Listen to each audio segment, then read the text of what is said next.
하나님의 은혜가 가득 넘치는 주일 예배 나오신 모든 성도님들을 환영하고 축복합니다. 하나님께서 오늘 예배를 통하여 우리들의 모든 마음과 상황들을 시원케 하실 줄로 믿습니다. 우리가 믿음 다하여 예배하는 귀하고 복된 시간 되기를 소망합니다. 이 시간 다 함께 자리에 일어나셔서 주님께서 우리에게 가르쳐 주신 주기도 함께 고백하시겠습니다. 하늘에 계신 우리 아버지여, 이름이 거룩히 여김을 받으시오며 나라가 임하시오며 뜻이 하늘에서 이루어진 것 같이 땅에서도 이루어지이다. 오늘 우리에게 일용할 양식을 주시옵고 우리가 우리에게 죄 지은 자를 사하여 준 것 같이 우리 죄를 사하여 주시옵고 우리를 시험에 들게 하지 마시옵고 다만 악에서 구하시옵소서. 나라와 권세와 영광이 아버지께 영원히 있사옵나이다. 아멘. 이 시간 우리에게 큰 복을 허락하시는 주님의 이름 함께 찬양하시겠습니다.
함께 자리 앉으시겠습니다.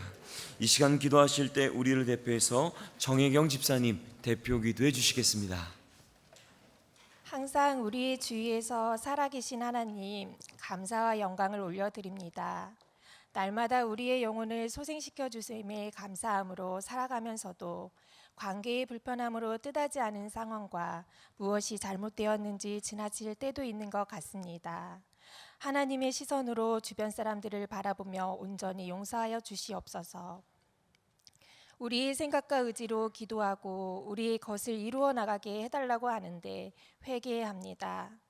하나님께서는 우리가 구하는 것을 더 정확하게 알고 계시니 그 응답이 무엇이든 늘 승리하게 하소서. 이 시간 예배를 사모하며 하나님이 꿈꾸시는 교회, 꿈의 교회에서 예배드리게 하시니 감사합니다. 피투성이라도 살아나라는 목사님의 말씀, 하나님께로 향하는 간절한 마음으로 살아날 수 있도록 은혜 주시니 감사합니다. 우리가 교회에 오니 하나님 안에서 더 잘 살아내고 우리 몸이 건강한 교회가 되어 사랑으로 교제하며 복음을 전하는 삶이 되게 하옵소서. 하나님의 인재를 사모합니다. 선한 영향력이 있는 우리나라가 되게 하옵소서. 우리나라와 민족이 귀하게 쓰임받는 나라가 되게 하소서. 일찍이 선교사님을 통해 복음을 전하여 주시고 지금은 한국에서 세계 선교를 위해 많은 선교사님을 파송하고 있습니다. 안전을 지키시며 곳곳에 놀라운 부흥이 일어나게 하옵소서. 다음 세대 여름 캠프가 하나님의 은혜로 안전하게 진행되고 있습니다. 귀한 시간 내시어 섬기시는 모든 교역자, 선생님, 발렌티어, 찬양 참여 음향팀 가족을 모두 두고 2박 3일 동안 섬기며 보이지 않는 곳에서 헌신하시는 그 손길 가운데 하나님께서 가장 좋은 것으로 함께 하옵소서. 우리의 자녀들이 지금은 연약하고 보이진 않지만 세상을 움직일 다음 세대로 하나님의 관점에서 열린 시각으로 바라보게 하시고 믿음 안에서 함께하여 주시옵소서. 이 시간 안희묵 대표 목사님께서 전하시는 말씀이 하나님의 말씀으로 선포되어질 때 성령 충만하게 하시고 영육간에 강건하게 하옵소서. 목사님께서 행하시는 모든 일들이 주님 안에서 복되고 기쁨의 사역이 되게 하옵소서. 꿈의 찬양대가 하나님을 높여드려 주님을 찬양함이 기쁘고 하나님께 영광을 돌리는 성가대가 되게 하시고 은혜로운 마음을 주심으로 감사 올려드립니다. 기쁨으로 받아 주시옵소서. 하나님을 찬송합니다. 이 모든 말씀을 예수님의 이름으로 기도드립니다. 아멘.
이 시간 우리 함께 찬양하실 때 우리의 마음을 가장 잘 아시고 위로하시는 하나님을 기대하면서 이 찬양 함께 고백하시겠습니다.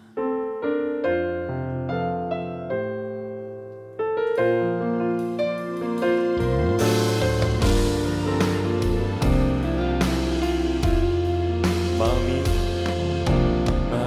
상한 자를 고치시는 주님, 하늘의 아버지 날 주관하소서. 주의 길로 인도하사 자유케 하소서. 새 일을 행하사 분케. 한 번 더. 마음이 상한 자를 고치시는 고치시는 주님, 하늘의 아버지 날 주안하소서. 주의 길로 인도하사 자유케 하소서. 새 일을 행하사 부게 하소서.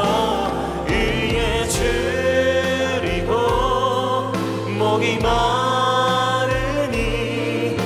성령의 길을 부소서. 의에 줄이고 목이 마르니 내 잔을 채워 주소서. 성령으로 채우사, 성령으로 채우사 주보게 하소서.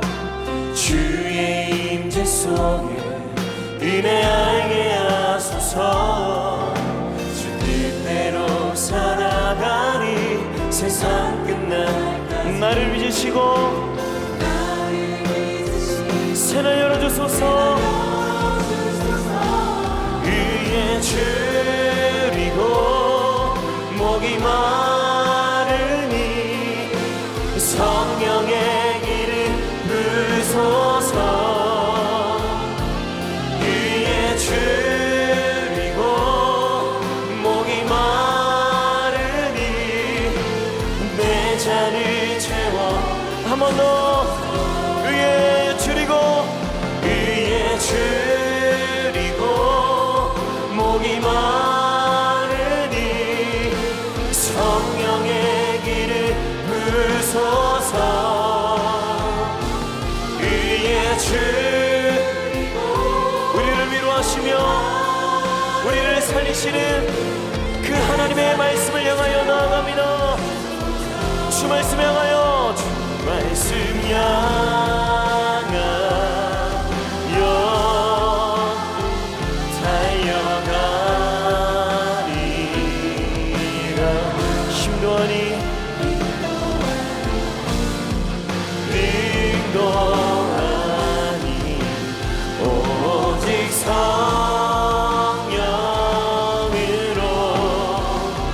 주 얼굴 향하여 달려가리라. 오 주의 영광, 우리 믿음의 오른손을 높이 들고 주님 바라보며 찬양합니다. 주 말씀 향하여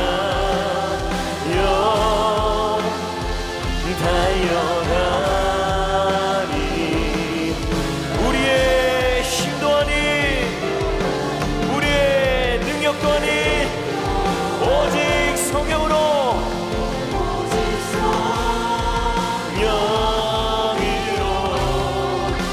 주 얼굴 향하여 달려가리라. 오 주의 영광 안에 살게 하소서. 오늘도 우리의 마음을 위로하시며 다시 살게 하시는 주님 찬양합니다. 할렐루야.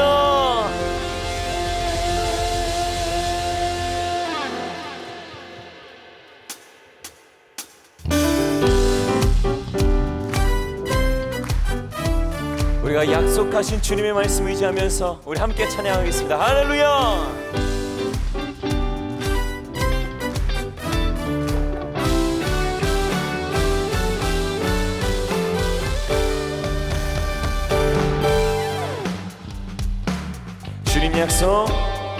주님 약속하신 말씀 위에서 영원토록 주를 찬송하리라. 소리 높여 주께 영광 돌리며 약속 믿고 웃게 서리. 주님 약속하신 말씀 위에서 세상 염려 내게 엄습할 때에 용감하게 힘써 싸워 약속 믿고 굳게 서리라. 굳게 서리 영원하신 말씀 위에 굳게 서리. 굳게 서리라. 그 말씀 위에 굳게 서리라. 주님 약속하신 말씀 위에서 영원하신 주의 사랑이 믿고 성령으로 힘써 싸워 이 약속 믿고 굳게 서리라. 굳게 서리 영원하신 말씀 위에 굳게 서리. 굳게 서리라. 그 말씀 위에 우리 박수하며 찬양합니다.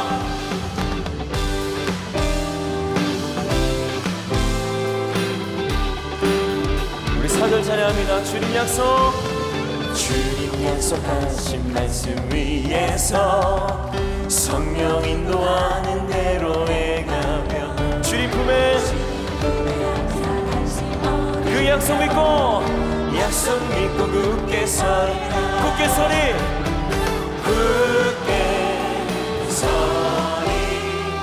영원하신 말씀 위에 굳게 서리. 서리라. 그 말씀 위에 한 번 더 굳게 서리.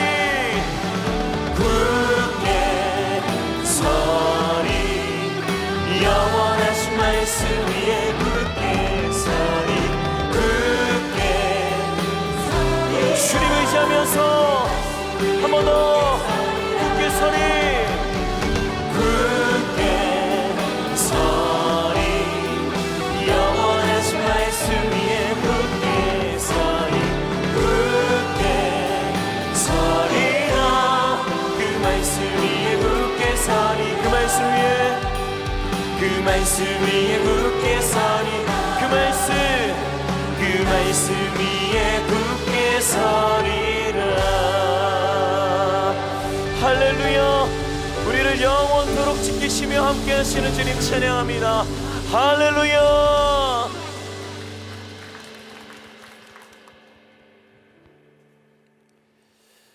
그렇게 우리가 영원토록 지키시는 주님 안에서 살아가기를 소망합니다.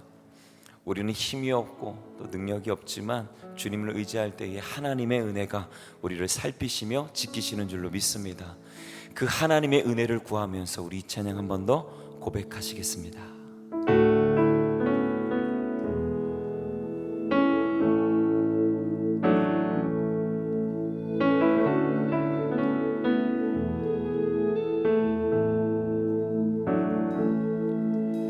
주여 우린 연약합니다. 우린 오늘을 힘겨워합니다. 주 뜻 이루며 살기에 부족합니다. 우린 연약합니다. 주여 우린 넘어집니다. 오늘 하루 또 실수합니다. 주의 긍휼을 구하는 죄인입니다. 우리 주만 바라봅니다. 한없는 주님의 은혜 온 세상 위에 넘칩니다. 가릴 수 없는 주 영광 온 땅 위에 충만합니다. 주님만 이기리오니 우린 그 길 따라갑니다.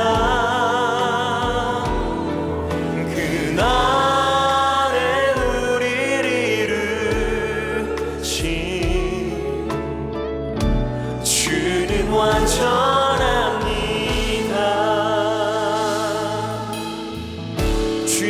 넘어집니다. 주여 우리 넘어집니다. 오늘 하루 또 실수합니다. 주의 긍휼을 구하는 주님 죄인입니다. 우린 주만 바라봅니다. 한없는 주님의 은혜, 한없는 주님의 은혜, 온 세상 위에 넘칩니다. 가릴 수 없는 주여 온 땅 위에 충만합니다. 주님만이 이리오니 우린 그 길 따라갑니다. 그날에 우리를 우리 믿음의 오른손을 높이 들고 완전하신 주님 찬양합니다. 한없는 주님의 은혜, 한없는 주님의 은혜, 온 세상 위에 넘칩니다. 가릴 수 없는 주여와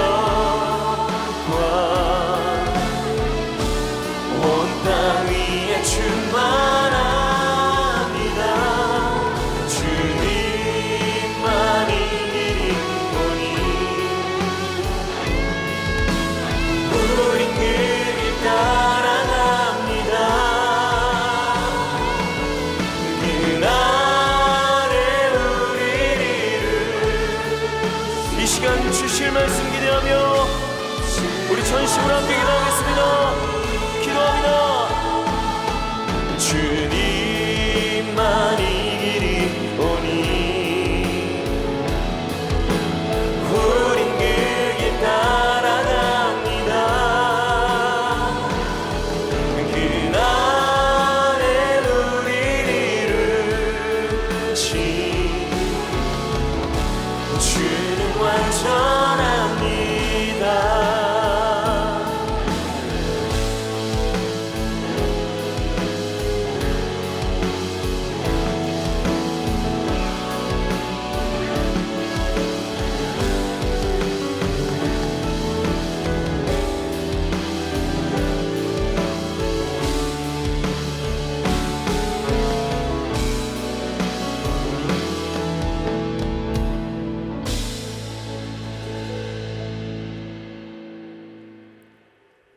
오늘도 살아계셔서 온 우주 만물을 통치하시며 정말 먼지만도 못한 우리를 가장 사랑하시고 또 보호하시고 지켜주시고 인도하여 주시고 오늘도 주님 앞에 나와 예배할 수 있도록 인도하여 주신 것 참 감사합니다. 오 주님, 온 세상이 기후 변화로 폭염과 또 뜨거운 날씨로 인하여 많은 사람들이 고난과 고통을 당합니다. 그러나 주님께서 미리 예언하고 말씀한 대로 이 땅이 하나님의 심판을 향하여 또 이 땅의 마지막을 향하여 달려가고 있습니다. 이 시대에 우리가 깨어 기도하며 또 주님만 바라보며 주님 안에서 이 뜨거운 날씨보다 더 뜨거운 하나님에 대한 믿음과 열정과 사랑을 가지고 살아갈 수 있게 하여 주시옵소서. 오늘도 현장에 우리의 몸과 마음과 시간을 들이며 주님 앞에 나온 사랑하는 하나님의 자녀들 한 사람 한 사람을 기억하시고 또 부득이하여 각 가정 성전에서 예배드리는 하나님의 자녀들에게도 하나님께서 강권적으로 역사하여 주셔서 우리 모두가 드리는 이 예배가 하나님 앞에 신령과 진리로 드리는 예배되게 하시고 성령님께서 모든 예배자들 한 사람 한 사람의 마음 가운데에 말씀하여 주옵소서. 감사하며 예수님의 이름으로 기도합니다. 아멘. 할렐루야. 뜨거운 날씨 속에서 참 잘 주무셨어요? 우리 한번 기적의 언어로 같이 한번 고백해 볼까요? 감사합니다. 감사합니다. 옆분에게 축복합니다. 축복합니다. 사랑합니다. 사랑합니다. 옆분에게 잘 될 겁니다. 잘 될 겁니다. 승리합시다. 승리합시다. 네. 우리 다 일어나셔서 가져온 성경책을 들고 우리 한번 이렇게 고백합시다. 성경은 살아계신 하나님의 말씀입니다. 성경은 살아계신 하나님의 말씀입니다. 오늘 우리에게 말씀하여 주옵소서. 오늘 우리에게 말씀하여 주옵소서. 우리가 듣고 행하겠나이다. 우리가 듣고 행하겠나이다. 하나님이 오늘 우리에게 주시는 말씀은 사도행전 15장 1절부터 29절까지 다 읽어야 되는데 시간상 좀 나눠서 읽도록 하겠습니다. 제가 먼저 읽겠습니다. 어떤 사람들이 유대로부터 내려와서 형제들을 가르치되 너희가 모세의 법대로 할례를 받지 아니하면 능히 구원을 받지 못하리라 하니 바울 및 바나바와 그들 사이에 적지 아니한 다툼과 변론이 일어난지라 형제들이 이 문제에 대하여 바울과 바나바와 및 그 중에 몇 사람을 예루살렘에 있는 사도와 장로들에게 보내기로 작정하니라. 사도와 장로들이 이 일을 의논하러 모여 많은 변론이 있은 후에 베드로가 일어나 말하되 형제들아 너희도 알거니와 하나님이 이방인들로 내 입에서 복음의 말씀을 들어 믿게 하시려고 오래전부터 너희 가운데서 나를 택하시고 또 마음을 아시는 하나님이 우리에게와 같이 그들에게도 성령을 주어 증언하시고 믿음으로 그들의 마음을 깨끗이 하사 그들이나 우리나 차별하지 아니하셨느니라. 그런데 지금 너희가 어찌하여 하나님을 시험하여 우리 조상과 우리도 능히 매지 못하던 멍에를 제자들의 목에 두려느냐. 그러나 우리는 그들이 우리와 동일하게 주 예수의 은혜로 구원받는 줄로 믿노라 하니라. 그리하여 유다와 실라를 보내니 그들도 이 일을 말로 전하리라. 성령과 우리는 이 요긴한 것들 외에는 아무 짐도 너희에게 지우지 아니하는 것이 옳은 줄 알았노니 다 함께 우상의 제물과 피와 목매어 죽인 것과 음행을 멀리할지니라. 이에 스스로 삼가면 잘되리라. 평안함을 원하노라 하였더라. 아멘. 은혜 받들어 인사 많습니다. 은혜 많이 받으세요.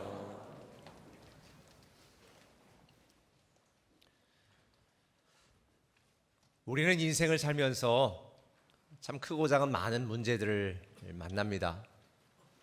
그리고 또 서로 갈등하기도 합니다. 사랑해서 낳은 자녀들과 갈등하는 부모들도 있을 것입니다. 저도 부부간에도 갈등이 있는데 지금은 아니지만 저도 결혼하고 1년 있다가 이혼하려고 굳게 결심을 하고 또 시도됐던 그런 경험도 있습니다. 우리가 살아가면서 직장에서 많은 문제가 생기고 또 갈등하기도 합니다. 저도 목회를 하면서 못하겠다 그렇게 그만두려고 생각했던 적도 있습니다. 우리가 살고 있는 이 시대는 크고 작은 많은 문제와 수많은 갈등이 있어서 갈등 시대다라고 정의해도 맞는 말인 것 같습니다. 구체적인 데이터를 말씀드리면 한국사회갈등해소센터가 작년에 발표한 2021년도 한국인의 공공 갈등의식 조사라는 걸 했는데요. 10명 중에 9명이 여기 93% 이건 다 10명 중에 9명이 93명이라는 이야기예요.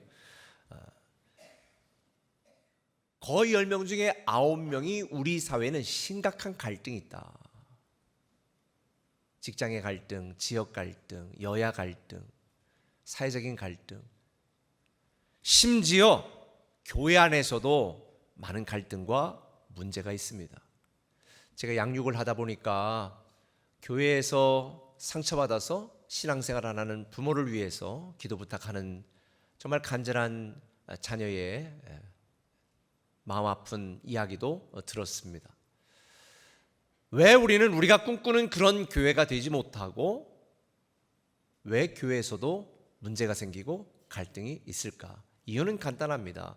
교회는 건물이 아니기 때문에 생명의 공동체이기 때문에 우리가 살아가는 삶에 살아가는 모든 것들은 다 갈등이 있고 문제가 생길 수밖에 없습니다. 살아있는데 아무 문제가 없다? 그건 죽어있는 것입니다. 많은 사람들이 완전한 교회, 완벽한 교회를 찾습니다. 없습니다. 온전한 성도 있을까요? 없습니다. 제가 우스갯소리로 그렇게 얘기해요. 여러분들이 완전한 교회를 찾지만 완전한 교회를 혹 찾았으면 저에게도 좀 알려주시고요. 여러분들은 그 교회 절대 가면 안 돼요. 그 교회 완전함이 깨지기 때문에. 하지만 갈등과 문제가 꼭 나쁜 것만은 아닙니다. 갈등은 살아있다는 증거입니다. 살아있기 때문에 고민하고 갈등하는 거죠. 문제가 없으면 발전이 없습니다. 내가 살아가고 있는 삶에 대해서 이게 문제구나라고 의식하고 인식해야 우리는 그 문제를 해결하기 위하여 끊임없이 발전하는 거지. 호미 갖고 삽 갖고 농사 짓는 난 만족혀. 발전이 없습니다. 요즘 농사가 과학인 거 아시죠? 중요한 건 우리 인생 속에 발생하는 수많은 문제와 갈등을 어떻게 해결하느냐, 어떻게 발전적으로 해결하느냐, 어떻게 긍정적으로 해결하느냐, 어떻게 성장과 성숙하도록 해결하느냐, 이게 사실은 굉장히 중요해요. 처음 이 땅에 세워졌던 예루살렘 교회, 우리가 볼 때 얼마나 천국 같은 교회입니까? 돈 있는 사람들은 서로 팔아다가 필요한 사람에게 서로 나눠서 가져가라고 그러고 매일 모여 교제하고 기도하고 찬양하고 수많은 사람들이 교회 몰려오고 칭찬 듣고. 근데 그 교회에도 갈등이 있었잖아요. 누구는 뭐 매일 구제해 주는데 왜 나는 띄엄띄엄 구제해 주냐? 이래서 구제 문제로 헬라파 유대인과 그냥 유대인들과의 갈등과 문제도 있었잖아요. 근데 이거는 목회자는 기도하고 말씀 전하는 영적인 일에 집중하고 구제하고 이렇게 섬기는 이런 일들은 우리 집사를 세워서 하자라고 역할을 분담함으로 지혜롭게 해결했습니다. 만약 그런 문제가 없었다라면 사도들이 구제하는 거 누구 나눠줘라 어떻게 하라 막 이거에다 기도하라 말씀하다 내가 볼 때는 사도들 다 죽었을 것 같아요. 그런데 오늘 본문에 보면 우리가 꿈꾸시는 교회의 그런 모델이었던 안디옥 교회도 문제가 생겼습니다. 갈등이 일어났습니다. 이유는 이겁니다. 1절에 어떤 사람들이 유대로부터 내려와서 형제들을 가르치되 너희가 모세 법대로 할례를 받지 아니하면 능히 구원을 받지 못하리라 하니 바울 및 바나바와 그들 사이에 적지 아니한 다툼과 변론이 일어났다. 예루살렘에서 있었던 어떤 사람들이 안디옥에 왔습니다. 그리고 이방인들 구원받은 수많은 사람들에게 야, 너들 예수만 믿어서 구원받는 거 아니야. 율법에 있는 것처럼 다 할례를 받아야지. 그렇게 이야기했습니다. 할례 받지 않으면 너희들 구원 못 받아. 그래서 바울과 바나바와 그들 사이에 다툼과 변론이 일어났습니다. 문제가 생겼습니다. 갈등이 생겼습니다. 교인들이 바울 말이 맞아, 아니 저 사람들이 말이 맞아 이러면서 둘로 갈라지게 되어진 상황인 거죠. 그래서 이 문제에 대하여 바울과 바나바와 그중에 몇 사람을 예루살렘 교회에 보내서 그럼 그들이 어떻게 생각하는지 지도자들에게 물어보자라고 사람을 보냈고, 그 예루살렘 교회는 안디옥에서 온 이 사람들의 사연을 다 들은 다음에 그 문제와 갈등을 이렇게 해결했으면 좋겠다라고 결론을 냅니다.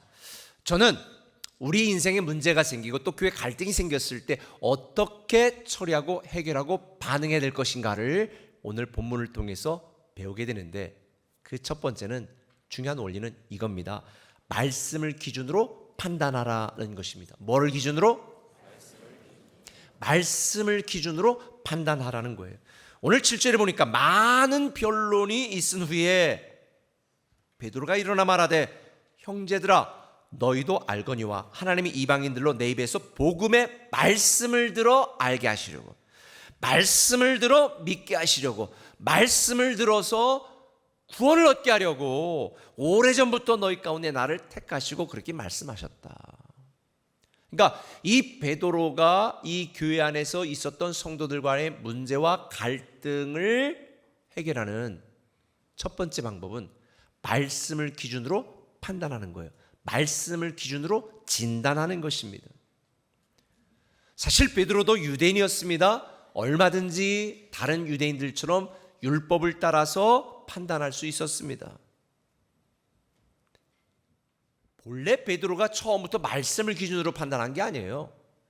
베드로도 처음에는 뭐를 기준으로 판단했어요? 율법을 기준으로 판단했던 자들입니다.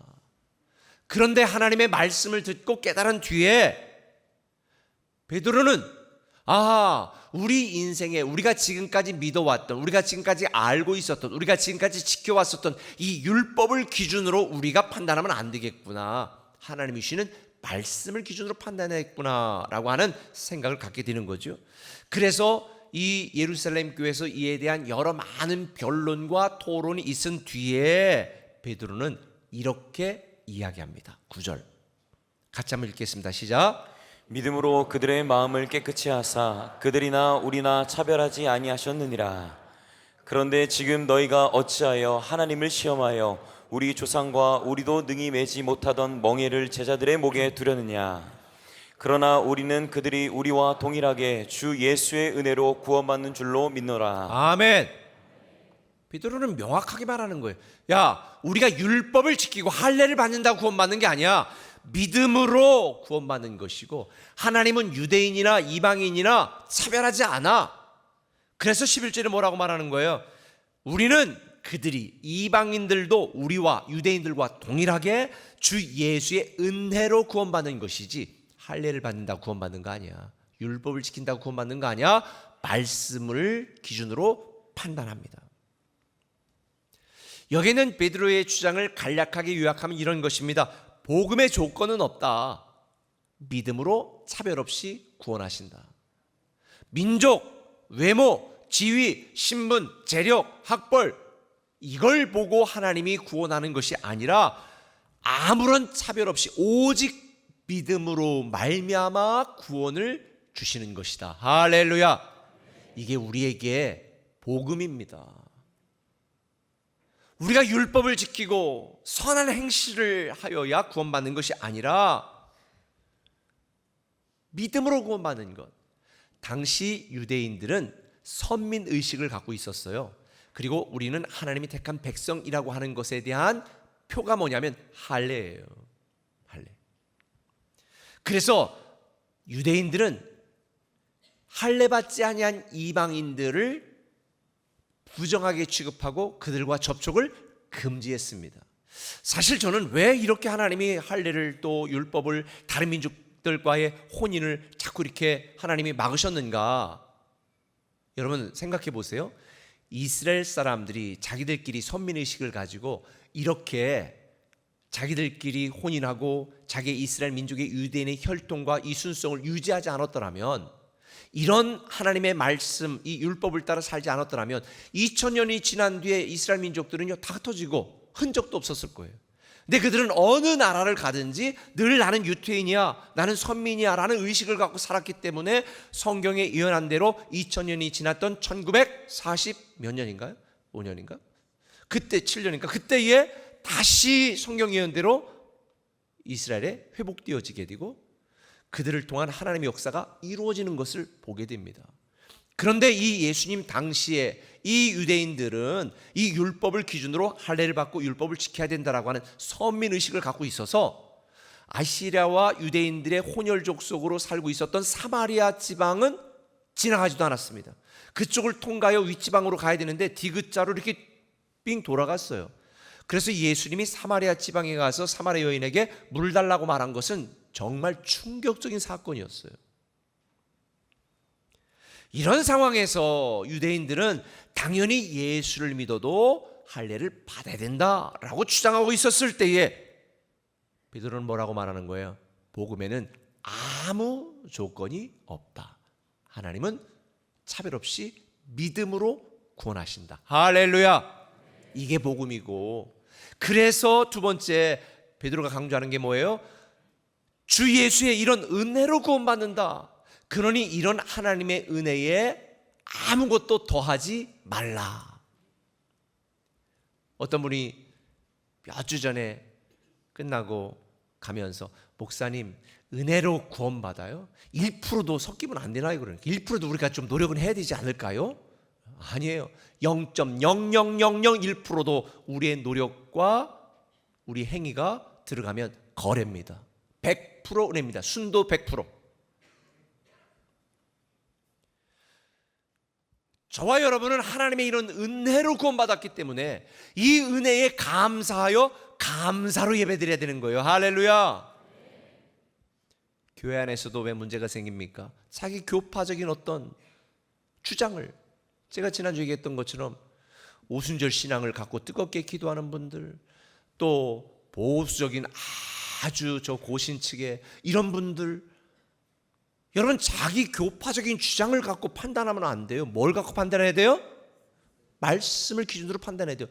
말씀에 뭐라고 얘기했어요? 예배는 어떻게 드려야 된다? 신령과 진리로 드려야 된다 그랬지. 뭐 방언하지 말라, 아니면 방언해야 된다, 뭐 뜨겁게 해라, 소리 내지 마라, 이런 건 없어요. 정말 신령과 진리로 하나님 앞에 예배하면 되는 거예요. 이 말씀을 기준으로 우리는 판단해야 되고 다른 사람들을 비난해서는 안 되는 거죠. 베드로는 당시 유대 전통과 율법으로 판단하지 않았습니다. 많은 주장들이 있었지만 베드로는 다수 의견을 통해 결정하지 않았고요, 자기 경험으로 판단하지 않았습니다. 오직 하나님의 말씀을 기준으로 판단했습니다.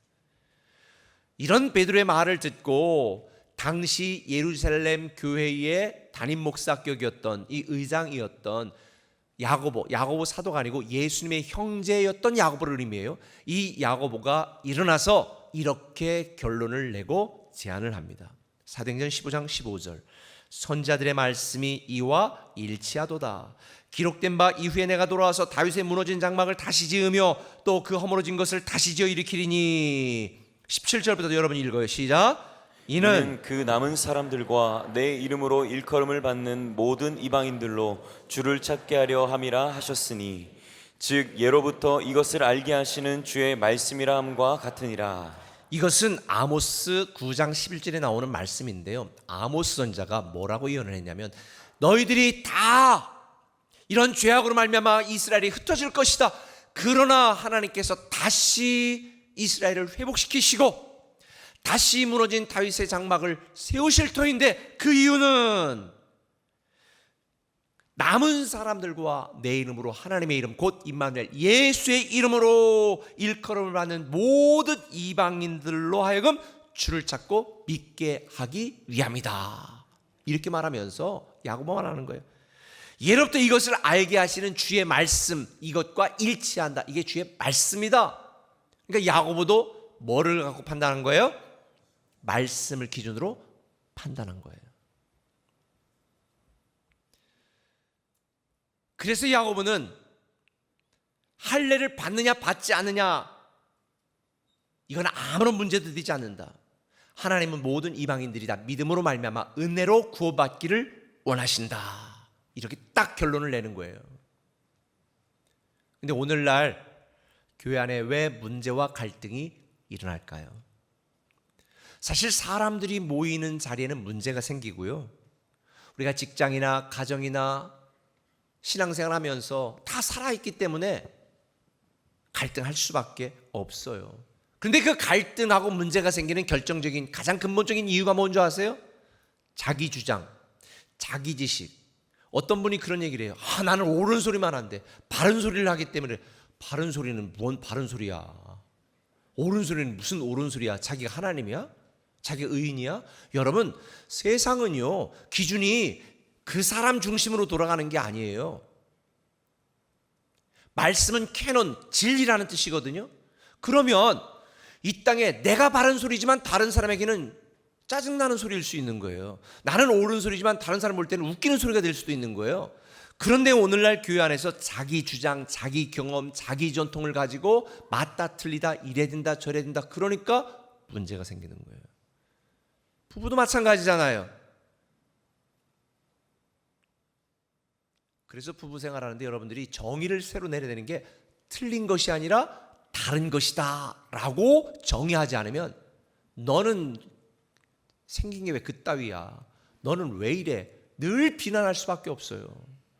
저도 30년이 넘게 살면서도 아직도 이해 안 되는 게 너무 많아요. 그래 너무 신기해요. 야, 참 다르다. 어떻게 30년 동안 야 그게 이럴 수가 있냐? 내가 감탄을 해요. 물론 아내가 저에 대해 감탄하는 것도 많아요. 근데 이거를 틀렸다고 너는 왜 그런 식으로 인생을 사냐? 그러면 안 된다. 이러면 못 사는 거예요. 그래서 틀린 것이 아니라 다른 것이다 라고 수용해주고 인정해주고 존중해줘야 되는 거예요.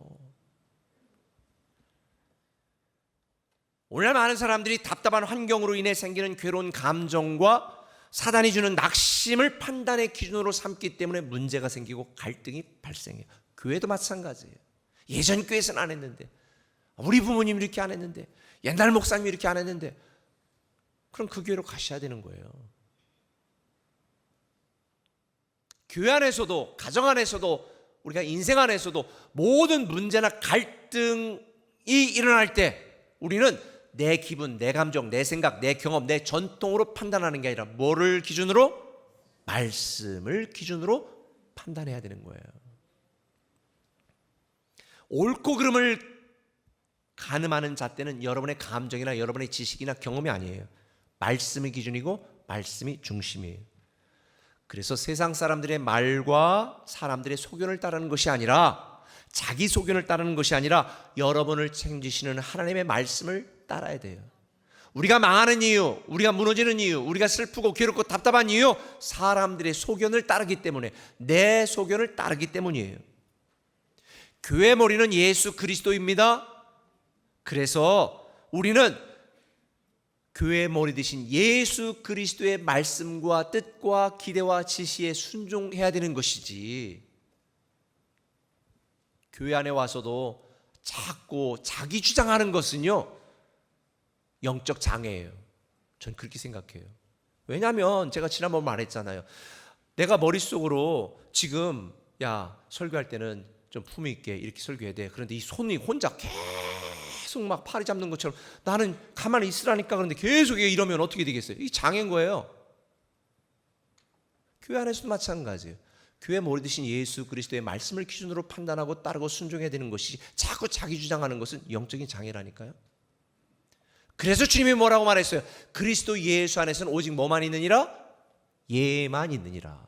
할렐루야. 육적인 전통과 경험과 세상 상식을 기준으로 판단하지 마세요. 만물을 통치하시는 하나님의 섭리, 하나님의 계획, 하나님의 말씀을 기준으로 판단하면 여러분의 인생이 해석되고 갈등이 풀릴 줄 믿습니다. 오직 하나님의 섭리, 하나님의 뜻, 하나님의 계획이 중요하다. 그래서 우리는 타락한 세상 상식과 타락한 세상의 기준이 아니라 말씀을 기준으로 판단해야 되고, 그러기 위해서 우리는 양육 훈련을 하라는 거예요. 말씀을 배워야 되는 거예요. 제가 우리 교회 이메일로 고등학교를 졸업하고 이제 재수를 하면서 더 좋은 대학 가려고 지금 준비하고 있는 한 청년에게 이메일을 받았어요. 이렇게 입시를 준비하다 보니까 여러 논술이나 또 여러 가지 이 문항이나 이렇게 공부하는 내용 중에서 이 젠더 문제, 동성애 문제, 이런 부분에 대해서 어떤 반응을 하고 어떻게 대응을 해야 될지, 세상이 요구하는 답을 쓰자니 내 신앙적으로 좀 이렇게 마음이 걸리고 어떻게 해야 되는지, 이런 여러 가지, 왜 교회가 비난을 받는지부터 시작해서 여러 질문을 해서 제가 7장인가요? 다 써가지고 보냈어요. 그 중에 제가 보낸 글 결론 부분에 몇 가지를 말씀을 드릴게요. 사랑과 긍휼은 그들의 죄까지 수용해야 한다는 게 아니다. 죄를 죄라고 말할 수 있어야 하지만 그들에게도 복음이 필요함을 기억하며 그들을 품고 기도하는 게 우리 할 일이다. 제가 그렇게 제안을 했고요. 두 번째는 우리는 죄악된 세상 문화를 복음으로 변화시키기 위해 힘써야 한다. 이를 위해 사회의 중요한 위치에 올라가 거룩한 변화를 주도하는 하나님의 리더가 되도록 준비해야 된다. 우리 교회도 공무원이나 또 이런 부분에 일하는 분들이 있을 거예요. 세상 가치 기준으로 자꾸 기한하지 마시고 기획하지 마시고, 우리는 하나님의 말씀을 기준으로 판단하면서 그렇게 기한하셔야 돼요. 빠꾸 맞으면 조금 고치고 또 빠꾸 맞으면 조금 고치고. 죄악된 세상 가치 기준을 근거로 여러분 판단하지 마십시오. 살아계신 하나님의 말씀이 모든 판단의 근거가 되어야 되는 거예요. 그래야 나를 힘들게 만들고 나에게 문제가 생기고 또 우리에게 갈등이 생기는 문제들을 풀어갈 수 있습니다. 하나님을 모르는 사람들의 기준이 선악의 기준이 될 수는 없어요. 선악의 모든 기준은 누구만이? 하나님만이 하실 수 있는 거예요. 그래서 우리는 하나님의 말씀을 기준으로 판단해야 된다. 사람의 생각보다 하나님의 말씀을 따르자. 할렐루야. 그러면 하나님의 말씀을 근거로 판단했다면 어떻게 결정을 내려야 되는가? 두 번째 한번 따라합시다. 성령을 의지해서 결정하라. 성령을 의지해서 결정하라. 오늘 본문에 야고보는 말하죠. 또 마음을 아시는 하나님이 우리에게와 같이 그들에게도 성령을 주어 증언하게 하신다. 성령을 주어. 말씀을 기준으로 판단을 했습니다. 그런데 예루살렘 지도자들은 뭐를 의지해 결정했어요? 성령님을 의지하여 결정했습니다. 사실 이렇게 하게 된 베드로에게도 경험이 있잖아요. 베드로가 유대인들이 막 극도로 혐오하는 이러한 부정한 동물들을 환상 중에 하나님이 보자기에 싸서 내리면서 먹어라. 안 먹습니다. 이게 율법에 부정한 건데 이걸 어떻게 먹어요? 먹으라니까. 그래서 딱 하늘 올라왔어. 두 번째 또 내려왔어. 좀 깨끗한 거 내려왔나? 그랬더니 더 부정하고 막 율법에 부정한 것들이 내려와. 이거 먹어라. 안 먹는다니까. 이걸 어떻게 먹어요? 부정한 건데 부정한 걸 어떻게 먹어요? 그때 주님 뭐라고 말씀했어요? 읽어볼까요? 직접? 사도행전 10장 12절. 그 안에는 땅에 있는 각종 네 발 가진 짐승과 기는 것과 공중에 나는 것들이 있더라. 또 소리가 있으되 베드로야 일어나 잡아먹으라 하거늘 베드로가 이르되 주여 그럴 수 없나이다. 속되고 깨끗하지 깨끗하지 아니한 아니한 것을 내가 결코 먹지 아니하였나이다 한데 또 두 번째 소리가 있으되 하나님께서 깨끗하게 하신 것을 내가 속되다 하지 말라 하더라. 하나님이 야 내가 깨끗하다 그러면 깨끗한 거지 왜 내가 내 기준을 가지고 자꾸 부정하다 더럽다 이렇게 판단해? 내가 깨끗하다면 다 깨끗한 거야 라고 말씀하시는 거예요. 근데 베드로가 이런 말씀을 들었을 때 이제 말씀을 기준으로 판단해야 되겠구나 라는 생각을 들었단 말입니다. 근데 이런 말씀을 들었을 때 어떻게 반응했을까? 자 10장 사도행전 10장 19절 같이 읽습니다. 시작. 베드로가 그 환상에 대하여 생각할 때에 성령께서 그에게 말씀하시되 두 사람이 너를 찾으니. 자 보세요. 여기서 생각했다는 말은 기도했다는 말이에요. 말씀을 근거로 판단하고 기도할 때에 성령님께서 지혜를 주시고 감동을 주신 거예요. 그래서 고넬료 이방인 고넬료가 사람을 보내서 우리 집에 찾아오라 그랬을 때에 당시 유대인들은 이방인들과 접촉도 하지 않았는데 자 이제 어떻게 베드로가 결정을 해야 되겠습니까? 여러분이 베드로 같으면 고넬료 집에 간다 아니면 안 간다? 그냥 가만히 있는다예요? 가만히 있는 건 비겁한 거예요. 어떻게 해야 돼요? 갔죠. 근데 사실 이 이방인인 고넬료 집에 간 사건으로 나중에 너희가 어떻게 이방인 집에 갔냐고 베드로를 책망하고 교회 징계위원회에 걸려가지고 베드로 이거 잘못된 것 아니냐 막 비난도 받아요. 그때 베드로가 뭐라고 말하는 거예요? 나는 말씀을 기준으로 판단했고 성령님을 의지하여 결정했다 라고 말하고 받아들여지게 되는 거예요. 대부분의 사람들은요 문제가 생기거나 갈등이 생기면 이게 나에게 유익이 되는지 손해가 되는지에 따라서 결정합니다.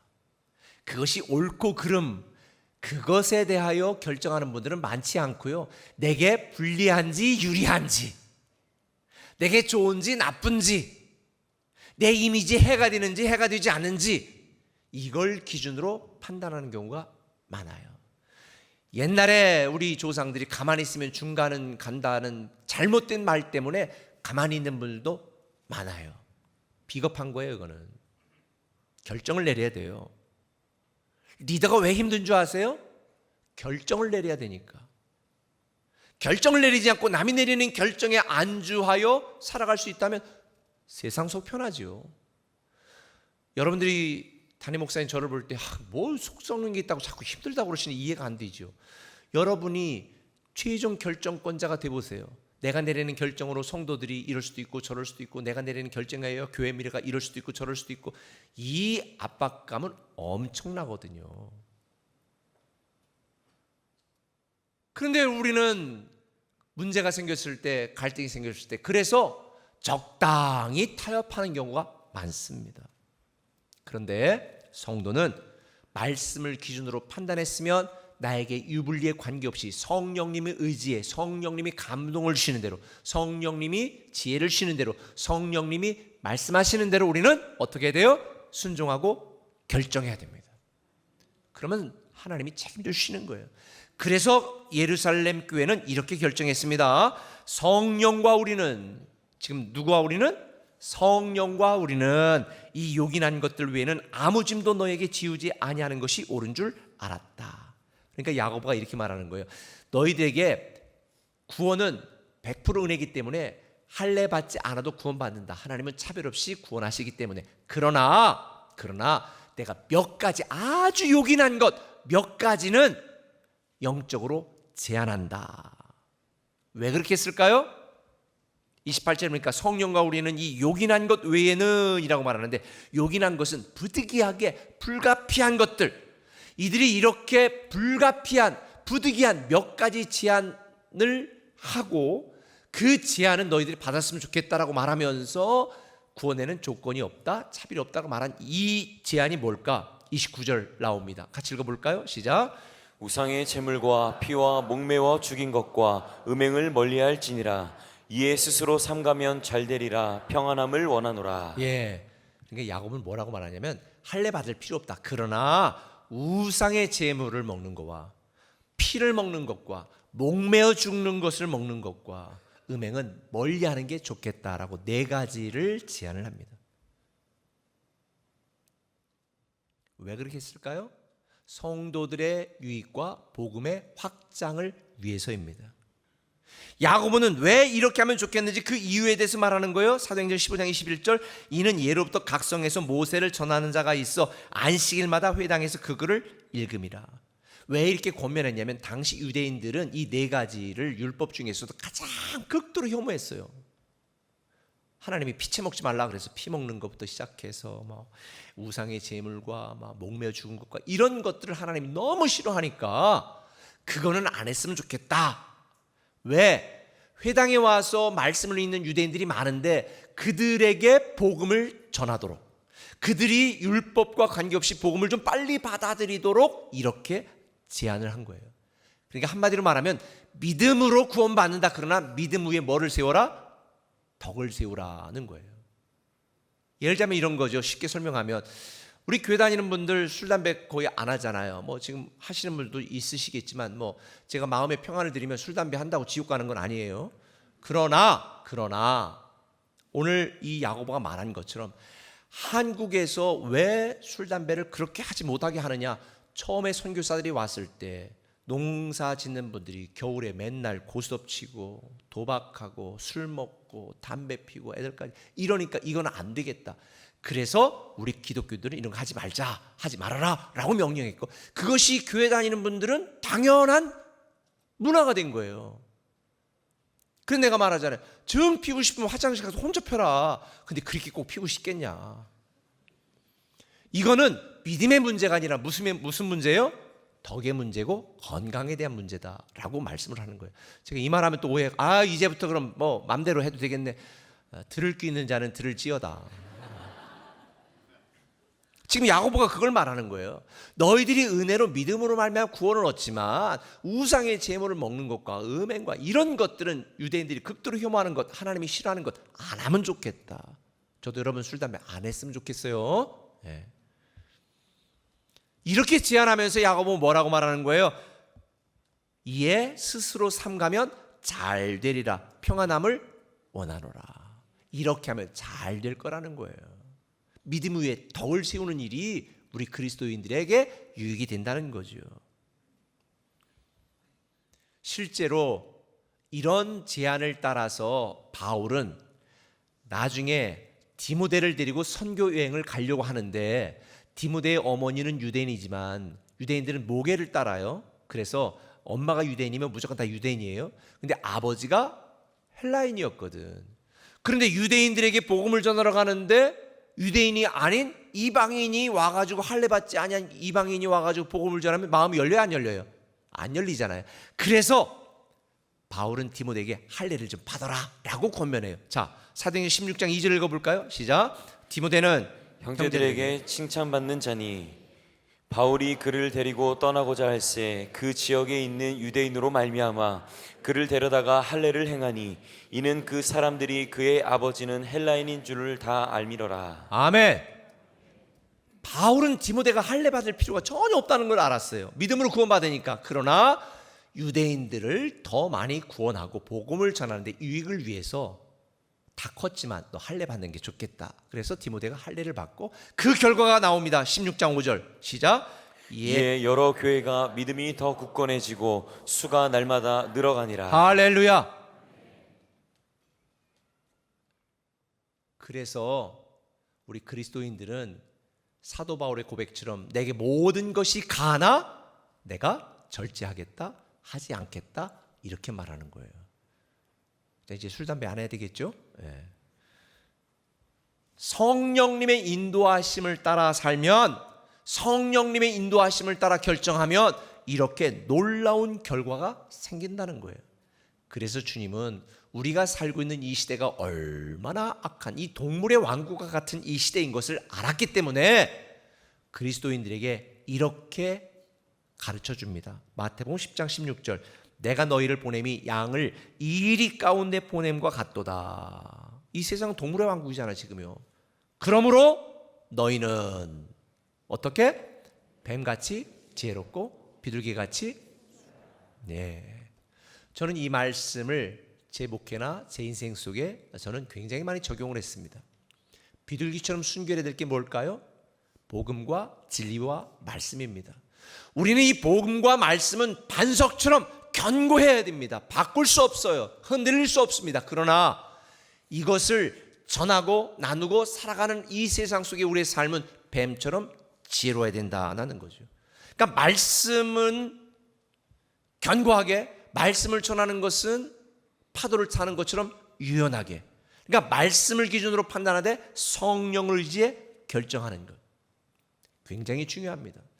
그래서 우리가 성령을 의지해 결정해야 되는 이유는 성령님이 그런 상황 속에 우리가 그리스도인으로서 어떻게 살아야 될지 뭐를 주세요? 지혜를 주세요. 센스를 주세요. 지구촌교 원로 목사님이었던 이동호 목사님, 우리가 같이 이제 교제하면서 사석에서 그러는 거예요. 무슨 얘기하다가 믿음, 소망, 사랑 중에 제일은 뭐야? 센스야, 센스.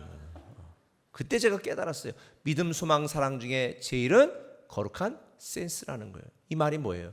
우리가 믿음으로, 소망으로, 사랑으로 살지만 이 죄악된 세상 가운데 살아가려면 성령의 의지에 성령이 주시는 지혜를 가지고 센스 있게, 지혜롭게 대처해야 된다는 거예요. 제가 하나 예를 들어볼까요? 아내가 와이셔츠를 막 열심히 다렸어. 근데 아침에 와이셔츠를 탁 입고 가려고 딱 보니까 하나도 안 다려진 것 같아. 막 구기구기다. 그래가지고 이걸 지금 눈이 지금 하나 뜨고 너 지금 이거 다렸냐? 그러면 아내한테 막 그래. 아내 그때 그럼 네가 다려 이러면 이제 싸우는 거죠. 그런데 당신 마음에 안 들게 다려졌나 보네. 그럼 싸우면 돼요, 안 돼요? 안 돼요. 나는 다렸어. 근데 당신 마음에 안 드는구나. 당신 마음에 안 들게 다려졌나 보네. 미안해. 다음부터 마음에 들게 다리도록 노력해 볼게. 이러면 되는 거예요. 근데 거기 내가 눈이 하나냐 그럼 네가 다려라. 이럴 이유가 없는 거예요. 여러분, 기도하고 믿음이 깊어지면 뭐가 생기냐면 지혜가 생기고 센스가 생기고 언어에 생각에 유연성이 생겨요. 저는 교회 오래 다닌 분들이 율법적인 신앙을 해가지고 원리 원칙만 주장을 하면서, 물론 원리 원칙은 주장해야 되죠. 근데 원리 원칙을 주장하지만 행동은 지혜롭게 해야 되는데 행동도 유연성이 없어. 그러면 너무 답답한 거예요. 그래서 찰스 스탠리 목사가 뭐라고 말했냐면 하나님 앞에서 기도의 무릎을 빨리 꿇을수록 문제 해결책을 빨리 얻을 수 있다라고 말했습니다. 헛된 욕심으로 가득한 내 생각과 미련한 주장을 내려놓으시고 말씀을 기준으로 판단하되 성령님을 의지해 지혜롭게 결정하는 여러분 되시기를 예수님의 이름으로 축원합니다. 말씀을 맺을게요. 우리가 신앙생활 하면서 수없이 많은 문제와 갈등을 겪습니다. 하지만 갈등과 문제를 두려워하지 마세요. 이 모든 것은 우리 영적인 성장과 성숙을 위한 하나님의 새로운 기회요, 챌린지다. 저는 그렇게 생각을 합니다. 실제로 사도행전 15장에 보면 바울과 바나바가 선교 여행에 마가 요한을 데리고 가는 문제를 둘이 대판 싸웁니다. 이 둘은 싸우면 안 되는 관계예요. 근데 대판 싸웠어요. 사도행전 15장 39절에 뭐라고 말했어요? 서로 심히 다투어 피차 갈라섰어요. 이걸 보고 아마 실족하는 분들도 있을 텐데 저는 하나 실족하지 않아요. 사람 사는 게 다 그런 거지. 뭐 다툴 때 있지, 뭐 격분할 때 있지, 뭐 갈라설 때 있지. 그러나 이들의 마지막이 중요해요. 이렇게 끝난 게 아니에요. 디모데후서 4장 11절에 보면 바울은 나중에 이렇게 고백합니다. 내가 올 때에 마가를 데리고 오라. 그가 나의 일에 유익하니라. 화해했어요. 함께하는 동역자, 동반자로 아름다운 결말이 났습니다. 여러분, 문제가 생기고 갈등이 일어날 수 있어요. 그러나 우리의 마지막은 늘 화합과 하나됨과 사랑과 수용과 용납이 돼야 되는 거죠. 여러분의 자존심이나 욕심을 가지고 결정하지 마세요. 하나님의 말씀을 기준으로 판단하시고 성령님의 의지에 결정하시기를 바랍니다. 저는 사실 이 예루살렘 회의 과정을 보면서 많은 것을 배웁니다. 이들은 왜 그러냐고, 너는 왜 그런 생각을 하냐고 서로 비난하지 않았습니다. 서로 존중하고 인정했습니다. 그리고 최종 결정은 어떻게 했어요? 만장일치로 결정했어요. 저는 여기에서 이미 이 회의법을 배웠거든요. 우리 교회는 지금까지 2007년도에 공주에서 신천지 관련한 문제 때문에 우리 사회교회에서 한 번 투표한 거 외에는 모든 회의가 다 만장일치예요. 목사가 독재해서 그런 게 아니고 성도들이 착해서 그런 게 아니고 우리는 충분한 토의를 합니다. 여태까지 우리가 교회를 5개를 개척하고 6개를 하면서 얼마나 많은 회의가 있었겠어요? 근데 다 찬성했겠습니까? 반대하는 분도 계셨죠. 언젠가는 10명의 회의에서 이제 공주에서 회의를 하는데 9분이 찬성하는데 한 가지 문제에 대해서 한 분만 계속 반대를 하는 거예요. 3시간을 회의했습니다. 충분히 설득하고 이야기하고 다 했는데도. 그래서 그 중에 한 장로님이 목사님 그냥 다수결로 해요. 아닙니다. 그래서 반대하는 그분에게 그 반대한 주장이 왜 타당하고 왜 그렇게 되는지 더 연구해서 앞으로 2주 뒤에 다시 회의하겠습니다. 그때 왔는데 또 그래. 그래가지고 또 다시 2주 뒤에 또 다시 회의하겠습니다. 그리고 다른 분들도 만나고 충분한 자료를 갖고 다시 하십시오. 그때 그 3번째 회의에서 그분이 그래도 다른 분들의 의견대라는 게 그래도 낫겠네요. 이래서 만장일치로 결의를 했거든요. 저는 하다가 회의 반대하는 분도 계세요. 그럴 땐 제가 그렇게 얘기합니다. 참 일리가 있습니다. 일리가 있다는 얘기는 내 마음에 안 든다는 얘기예요. 참고로 참 일리가 있습니다. 그리고 또 회의하는 거예요. 왜냐하면 만장일치가 되지 않으면 교회가 갈라져요. 그래서 저는 시간이 걸리더라도 다 설득하고 함께하고, 얼마 전에도 이제 회의를 다 해서 뭐 갔다는 문제이기 때문에 딱 했는데 다 결정했어. 그런데 뒤에 끝나고 한 집사님이 이건 이렇게 하는데 원래 이렇게 했으면 좋겠습니다. 그래가지고 그때 제가 또 다 다른 분들에게 딱 설득하고 또 이야기하고 이렇게 의견이 있는데 그럼 다시 그래서 회의를 또 번복해가지고 다 회의한 적도 있어요. 그러니까 회의할 때 얘기하지 뒤에 하면 제가 피곤해져요, 사실은. 그래서 충분한 의견과 토론과 수용과 존중을 통해서 만장일치로. 그러니까 교회가 분란이 없는 거예요. 저는 우리 꿈의 교회가 앞으로도 계속 그렇게 되기를 저는 기도하고 있습니다.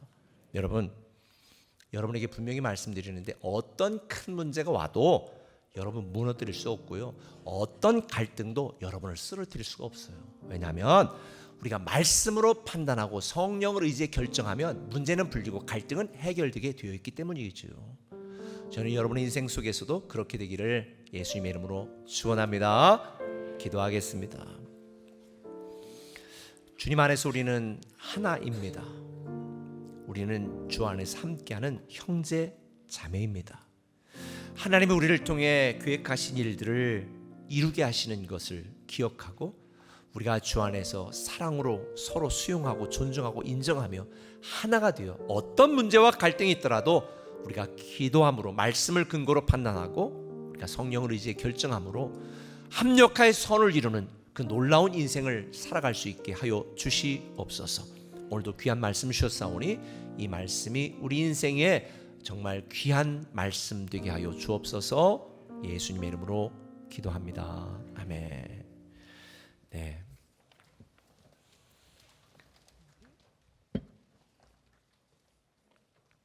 그 생명의 삶 8월로 나왔으니까요. 오늘 가져가셔야 8월 달부터 생명의 삶 합니다. 그리고 이번 주는 안희모 목사와 함께하는 굿모닝 RT 진행되는데 뜨겁게 저와 핫한 시간을 일주일을 보내시죠. 굿모닝 RT 함께 해주시면 감사하겠고요. 그리고 오늘 마지막 주일 우리가 하는 착한 헌금은 우리 공주의 천년 만에 내린 비로 여러분들이 그 수혜를 당했어요. 그래서 특별히 우리 옥성교회라고 하는 분은 공주 우성에 있는 우리 교단에 있는 교회인데 1m 정도 다 차가지고 그냥 하나도 못 쓰다고 청소하러 갔는데 그냥 어떻게 시궁창 냄새가 나는지 그래 다 떠내고 피해를 봐서 정말 막막한 상황 속에 있습니다. 그래서 우리 옥성교회와 또 피해를 당한 몇 분 그런 곳에 우리가 좀 도우려고 그러니까요. 여러분들께서 마음을 모아주셔서 현장에 나오신 분들은 그 뒤에 착한 헌금 봉투를 통해서 나가실 때 하셔도 되고 아니면 이체로 해주셔도 되고 마음 모아주시면 멀티교회가 함께 도우려고 합니다. 우리 지금 유년부 소년부 여름 캠프 지금 다 진행됐고 또 진행되고 있고요. 또 앞으로 또 새로운 그 유년부 이제 소년부 캠프가 진행되는데 여러분들께서 또 지금 그 진행된 캠프들 아이들 캠프예요. 부서들이 하도 많으니까 저도 헷갈리긴 하는데 근데 우리 아이들 못지않게 많은 도우미들과 교사들이 왔으면 열심히 섬겨주셔서 너무 감사하고요. 특별히 세종에 지난번에 학생처 이게 중등부와 고등부가 따로 캠프했는데 그 영상으로 만들었는데 한번 잠깐 볼까요? 자, 여름아, 지금 내 안에 함께 넘치고 있는데 심정이 어때요? 그냥 가요. 자, 지금 심정이 어떻습니까? 딱 그쵸? 예준이 지금 어떤가요?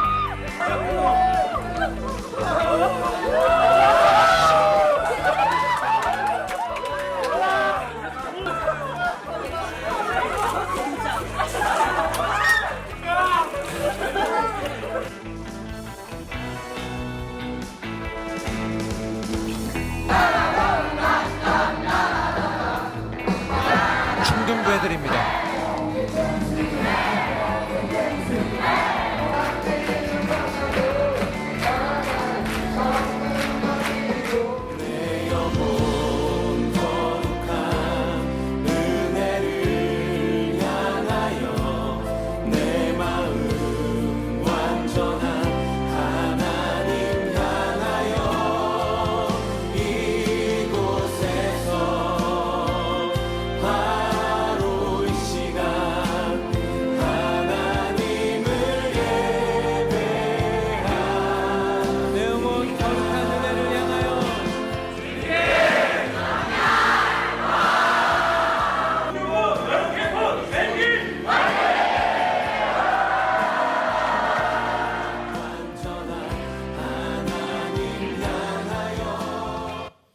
우리 앞으로 남은 캠프를 위해서도 여러분들 기도해 주셨으면 좋겠고요.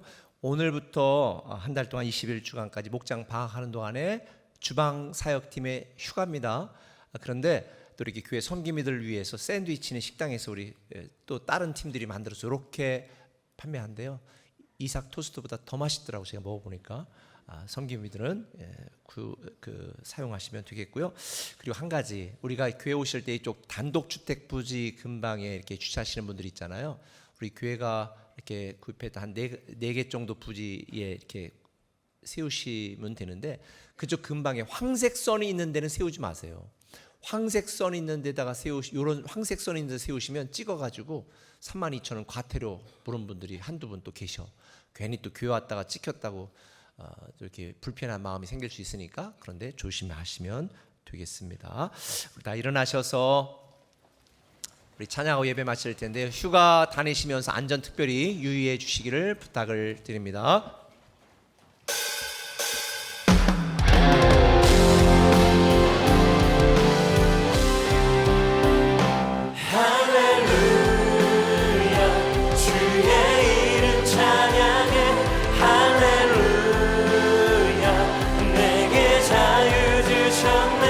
죄의 저주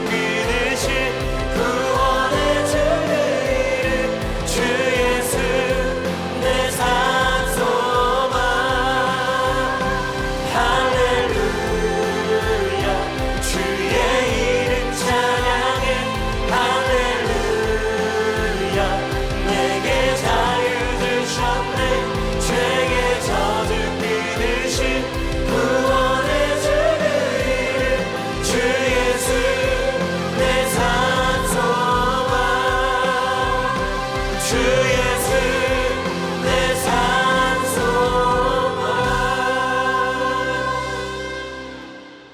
이제는 우리 주 예수 그리스도의 크신 은혜와 아버지 하나님의 무한하신 사랑과 성령님의 감화 감동 역사 충만 임재 내주하심이 10의 1조를 구분하여 드리고 주원금, 선경금, 각종 예물과 감사원금, 또 우리의 몸과 마음과 시간을 드리며 한 사랑하는 성도들, 가정과 직장과 사업장과 자녀와 인생 후에 또 이민족 위에 지금부터 영원토록 함께 하시옵시기를 간절히 축원하옵나이다. 아멘.